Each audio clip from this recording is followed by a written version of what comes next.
क्यों भैया जी, का हाल बा? हाथरस से फुर्सत मिल गईल बा? हाँ, हाथरस से फुर्सत मिल गया। वहाँ तो वकील रखा नहीं लगता है। तो आए हो फिर से यहाँ पर अपनी तुरतुरी बजाने के लिए, है ना? क्या कहते हो कि सीमा को मानसिक शारीरिक बहुत हम लोग टॉर्चर कर रहे हैं। जितने भी यूट्यूबर्स हैं भारत के, पाकिस्तान के, सारे यूट्यूबर उसको टॉर्चर कर रहे हैं। उसके घर वालों को टॉर्चर कर रहे हैं। उसके घर वालों ने कुछ किया तो उसके जिम्मेवार यूट्यूबर्स होंगे। यही सब लाइन आप बोल रहे थे ना? यही सब बोल रहे थे ना? अच्छा, तो एक बात बताइए, ये जब लोगों को गालियां देती है उस समय आप कहाँ तेल लेने जाते हो? कहाँ जाते हो तेल लेने के लिए? उस समय आंखें, कान और सारी इंद्रियां बंद हो जाती हैं। दिमाग सुन्न हो जाता है काम करने। उसकी चीज़ें आपके दिमाग में धंसती नहीं है। वो क्या बोलती है, क्यों बोलती है। लेकिन यहाँ के यूट्यूबर्स बोलते हैं तो आपको तो बहुत नीचे से जलने लगता है। क्यों जलने लगता है बताइए ज़रा? क्यों? बहुत जलता है ना? और जलाएंगे और जलाएंगे और जलाएंगे। ख़त्म हो जाएगा तो और तेल डाल करके जलाएंगे, लेकिन जलाएंगे। हाँ, जलाएंगे। इसकी आपको बदतमीजियाँ नहीं दिखती हैं। ये सो कॉल्ड नकली सास के साथ, नकली पति के साथ चिमट के, चिपक के वीडियो बनाती है, दिखाती है। ये कौन सा सनातन धर्म में कौन महिला ऐसी करती है? सनातन धर्म में कौन सी महिला ऐसी हरकत करती है? आपके घर में ऐसा होता है क्या? आपके बहू बेटे आपके सामने ऐसी हरकत करेंगे क्या? आपकी पत्नी के सामने? खैर छोड़ो, आपकी तो आपके साथ होता होगा, कोई दिक्कत नहीं है ना? होता होगा, बिल्कुल होता होगा। तो आप सब यूट्यूबर्स पर कंप्लेन करोगे, केस करोगे, है ना? आपको अपने भारतीय लोगों का दर्द नहीं दिखाई देता। आपको दिखाई देता इकलौती भगोड़ी जो भाग करके आई है। ना अपने दीन, ना अपने धर्म, ना अपने पति, ना अपने परिवार, किसी की भी नहीं हुई है। ऐसी धोखेबाज। आपको लगता है कि ये महिला भारत के लिए आदर्श नारी है। हमारे देश में आकर के हमारे ऊपर बहुत बहुत बड़ा एहसान की है। एहसान किसके ऊपर की है? इन देशद्रोही परिवार के एहसान की है। अभी देखते हैं, जिसको बोलना नहीं आता था वो भी जीभ निकाल रही है कुत्ते की तरह, पतंजलि। और कैसे दुपट्टा लगाती है, उसको तो मुसलमानी बना दी और खुद दिखा रही हम हिंदू हैं, सनातनी हैं। और कैसे कैसे हरकत करता है इसका पूरा परिवार, वो आपको दिखता नहीं है। अगर ये किसी को जिंदाबाद, किसी को मुर्दाबाद करेगी तो यहाँ पर इसकी इजाज़त नहीं है भैया। क्यों करे? यहाँ पर आप ये करके लड़वाने का ही काम कर रहे हैं। और आपकी लाडली बहन ये काम कर रही है और आप उसको हवा दे रहे हैं कि हाँ, तुम ऐसा करो चाहे वैसा करो, हम तुम्हारे साथ हैं, हम तुम्हारे साथ हैं, कभी भी तुम्हारा साथ नहीं छोड़ेंगे।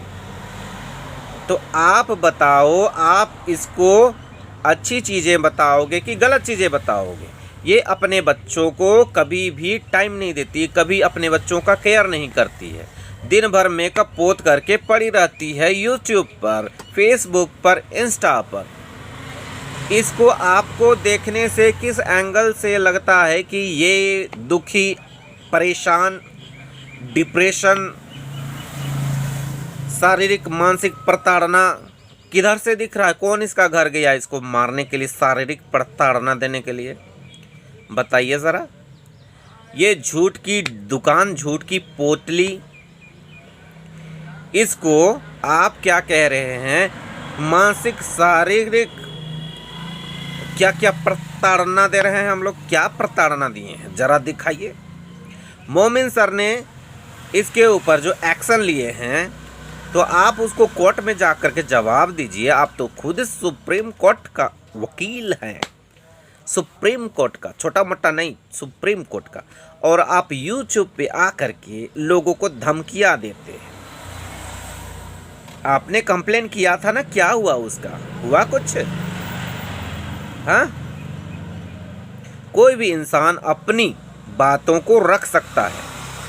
अच्छा, अगर कोई अच्छा है तो उसको अच्छा बोल सकता है, बुरा है तो बुरा बोल सकता है। आपको जितना उड़ना है उड़ लीजिए, सुप्रीम कोर्ट के वकील, आपको जितना उड़ना है ना उड़ लीजिए, जहां तक उड़ना है उड़ लीजिए, जाइए। क्या करेंगे, कीजिए, अरे कीजिए। आपके पास फालतू टाइम है तो लगाइए अपना टाइम और अपना पैसा, ठीक है? क्योंकि हमारे देश की हर एक जवान, हर एक हिंदुस्तानी जिसको ये लगता है कि हमारी संस्कृति पर हमला हो रहा है, हमारे धर्म पर हमला हो रहा है, हमारे विचारों पर हमला हो रहा है, हमारी जो यहाँ पर रूल एंड रेगुलेशंस हैं उन पर हमला हो रहा है, तो हर एक हिंदुस्तानी जरूर बोलेगा। और नहीं बोल रहा है वो मेरा वीडियो देख करके, मेरे भाइयों बहनों जितना भी लोग मेरा वीडियो देख रहे हैं, आप लोग चैनल नहीं बनाए तो चैनल बनाइए और इसके खिलाफ बोलिए। हमारे देश में क्यों ज़बरदस्ती आ करके हमारे ही देश के लोगों को गालियाँ देगी, हमारे वकील को गालियाँ देगी, क्यों ऐसा करती है? हाँ, अगर लड़ना है तो जा कोर्ट में लड़ो। इसकी हर मोमिन सर ने जितनी भी इसकी बुराइयां निकाली हैं, जितनी भी गलत चीज़ें निकाली, उसको जाके प्रूव करो। जितनी भी सच्चाई निकाली है, आपके नज़र में तो बुराई होगी। जो भी सच्चाई इसका खंगाला गया है वो आप जा कर के कोर्ट में पेश करो कि ये जो बंदी है बिल्कुल सही है। यहाँ चिल्लाने वाले लोग गलत हैं, मोमिन सर गलत हैं, आप साबित करो। क्यों भाग जाते हो, हाथ रस हैं, गायब हो जाते हो, फिर अचानक से टपक जाते हो यही लेक्चर देने के लिए। अपना देश का तो आप हुए नहीं, आप हो गए तो इसके क्या देख करके। निर्भया का तो आपने क्या हश्र किया था वो तो आपको बहुत अच्छे से पता है कि नहीं है? नहीं पता। दोस्तों, YouTube पर मैं एक चीज़ ट्रेंड होते देख रहा हूँ इस मामले में। 48 घंटे में इसका चैनल बंद हो जाएगा। 48 घंटे में एकदम ट्रेंडिंग में है, जो भी वीडियो बना रहा है उसका एकदम वायरल हो रहा है। तो दोस्तों, मैं जानता हूँ कि इस कानूनी जो प्रक्रिया होती है उसमें टाइम लगता है, ठीक है। मैंने पूछ लिया था सर जी से, चलो कोई बात नहीं, क्योंकि मुझे लोग मजाक बना रहे थे और सर ने जैसा जानकारी दिया था उसके अनुसार टाइम लैप्स हो गया। तो एक्सपायरी हो जाने के बाद तो कोई भी चीज़ है उसमें से बदबू आने लगती है। तो वही बदबू मेरे पर भी आ रही थी, मुझे भी लोग कमेंट कर रहे थे, तो इसलिए हमने सवाल किया था। सवाल पूछने का हक किसको नहीं है? हम क्यों नहीं पूछ सकते? हमारे मोमिन सर बहुत हमारे लिए रेस्पेक्टेड है, हम उनका कभी भी ये नहीं अनादर नहीं करते हैं, लेकिन सवाल तो पूछ सकते हैं कि सर ऐसा क्यों है, ठीक है। चलिए आगे बताते हैं। तो हम इस चीज़ को भी 48 घंटे वाली बात को भी हम इसके लिए वीडियो नहीं बनाए हैं, ठीक है दोस्तों। जब तक ये कंफर्म नहीं हो जाएगा कि ये चैनल से गायब हो चुकी है, तब तक हम ये बात नहीं बोलेंगे कि ये गायब हो गई, क्योंकि पहले गलती हो गई और वो भी हुआ कानूनी दाव पेच की वजह से, और उसमें रोड़े भी तो अटकाने वाले बहुत हैं। ऐसा थोड़ी है कि एक इंसान लड़ रहा है और उसके रोड़े अटकाने के लिए 100 लोग लगे होंगे, ऐसा भी तो हो सकता है।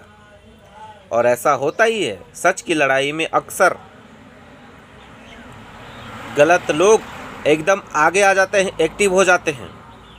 और ख़ासकर इसके लिए ये तो भाई क्या बोलें, देसी घी है इसके लिए तो कोई बात ही नहीं है। इसीलिए दोस्तों हम उस पर वीडियो नहीं बनाए कि 48 घंटे में। देखिए आधा तो पार हो गया। कल करीब इसी टाइम पे सूर्य वर्मा जी का लाइव में ये चीज़ चला था कि 48 घंटे में सीमा गायब हो जाएगी। 48 घंटे के बाद चैनल तो रहेगा, उसका परिवार चलाएगा, लेकिन ये सीमा किसी भी प्लेटफॉर्म पर नज़र नहीं आएगी। लेकिन इस बात पर मुहर मैं तब लगाऊंगा जब ये वाकई में गायब हो जाएगी। मैं अपने मुंह से, मैं अपने आप से ही मैं प्रॉमिस करता हूँ कि मैं अपने मुंह से गलत नहीं बोलूँगा। अपने आप से, मैं किसी से प्रॉमिस नहीं कर रहा हूँ, मैं अपने आप से प्रॉमिस किया हूँ कि मैं अपने मुंह से कभी भी गलत नहीं बोलूँगा और गलत न्यूज़ आपको नहीं दूंगा। मेरे सब्सक्राइबर मेरे लिए भगवान हैं और मुझे जो देखते हैं वो मेरे लिए परमेश्वर हैं भाई। तो मैं आप लोगों को कभी भी गुमराह नहीं करूंगा। हालांकि देखिए, सच बोलने के बाद भी कभी कभी ऐसा होता है कि वो चीज़ नहीं हो पाता है। इसका मतलब ये नहीं है कि सामने वाला बंदा गलत बोल रहा है। जैसे मेरी पत्नी सब्जी में नमक नहीं डालती है, ऐसा हमको लगता है, हम उसको डांटते हैं तो बोलती है कि डाले हैं पर थोड़ा कम हो गया है। तो कसम खाने पर भी वो जीत ही जाएगी कि हमने डाला है। हम बोलेंगे नहीं डाली है तो वो बोलती है हम डालें, तो वो कसम भी खाएगी तो वो तो जीत जाएगी ना। तो ये चीज़ें होती है, पर मान लीजिए कि अगर थोड़ा कम हो गया तो बोलने का मौका मिल जाता है और हमको सुनने का मौका मिल जाता है। लोगों ने हमें क्या क्या नहीं सुनाया। इसके लिए ये इतनी शातिर है, 15,000 लोगों का चैनल पहले ही उड़ा चुकी है और अभी सती सावित्री देवी अनुसुईया जी बनी हुई है और इसके चाहने वाले भी गजब गजब हैं भाई, क्या बोले। कुछ लोग बोलते हैं कि इनके बच्चों को हम ये सनातन में आए हैं और हम इनको भगाना चाहते हैं, तो और ये कह रहे हैं कि सनातन में आए हैं तो इनको एक्सेप्ट कर लेना चाहिए। तो मैं एक चीज़ बता दूं भाई, विदेशी धरती पर जन्मा हुआ इंसान कभी भी आपका देशभक्त नहीं होगा। इसका एक एग्जांपल मैं आपको देता हूं। उसका नाम क्या था, कौन दुबे था, जो कोरोना टाइम में पूरा गाड़ी आएगा बोल के सबको बुला लिया था कि कोरोना में भगदड़ होगा और इसके जो इसमें जो रूल लगाए गए थे कि कोई भीड़ भड़ाका नहीं होगा। वहाँ पर उसने विनय दुबे या कोई दुबे था जो एक क्या बोलते हैं, शंकर नस्ल का इंसान था। तो वो इंसान काफ़ी हाईलाइटेड था उस टाइम और वो हमेशा सरकार के खिलाफ ही बोलता था। तो इसीलिए मैं बोल रहा हूँ दोस्तों, समझ गए आप लोग। चलिए, नहीं समझे तो मैं आपको अगली वीडियो में ज़रूर समझाने की प्रयास करूँगा। और इस तरह जान लीजिए कि भाई आपका था, आपका है और आपका ही भाई है। समझ गए। आप लोग पराया मुझे बना देते हो, मैं कोई पराया नहीं हूँ भाई, मैं आपका ही। बस हमारी सोच में समझ में थोड़ी सी इधर उधर हो सकती है, पर मैं भाई तो मैं आपका ही। इतना जान लीजिए, इतना जान लीजिए भाई, मैं सिर्फ आपका हूँ और मैं एक सच्चा हिंदुस्तानी हूँ और देशभक्त हूँ। समझ गए। चलिए भाई, टेक केयर, अपना ख्याल रखिएगा।